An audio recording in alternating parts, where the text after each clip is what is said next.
Okay, algebra, this is to help you with simplifying radicals with variables, and then I'll do some examples with just numbers.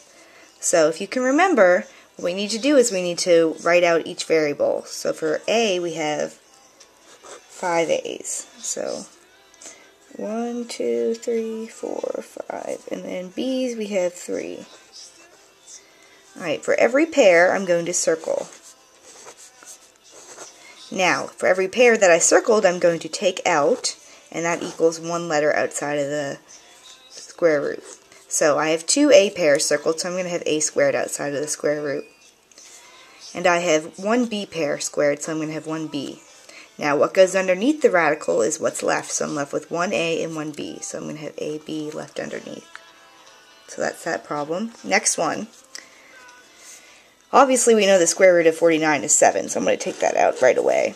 Okay, so I have 7, and then I'm going to write 4 A's and 7 D's.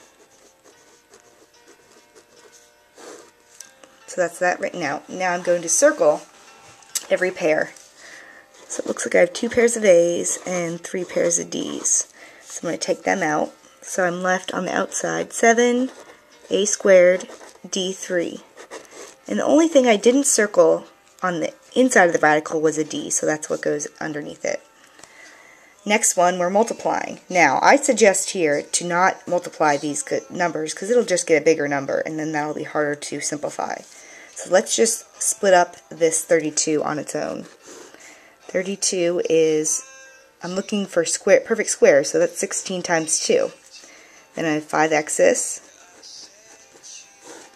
times 4 times 2 is a good split up for 8, and then 3y's.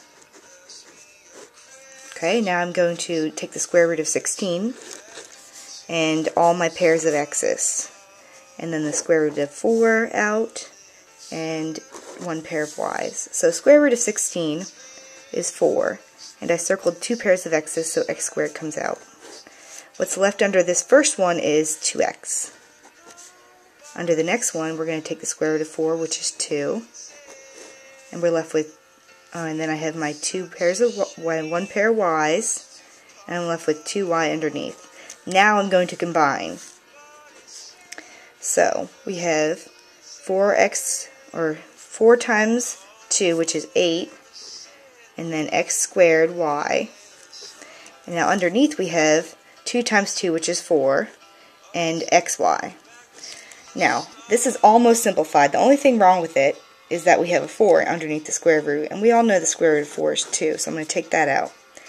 And we have a 2 here. 2 times 8 is 16, x squared y, and underneath the square root is xy, and that one's done.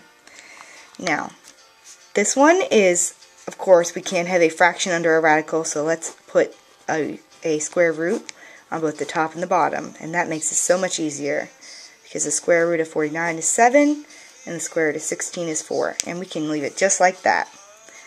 Last one is going to be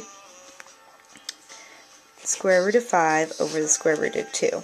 Now remember, we can't have a square root on the denominator, so we multiply both the top and the bottom by the square root of 2. Square root of 2 times square root of 2 is the square root of 4, and the square root of 5 times the square root of 2 is the square root of 10. Now we can take this out, and that equals 2. And we can't simplify the square root of 10 any further, so our answer is square root of 10 over 2.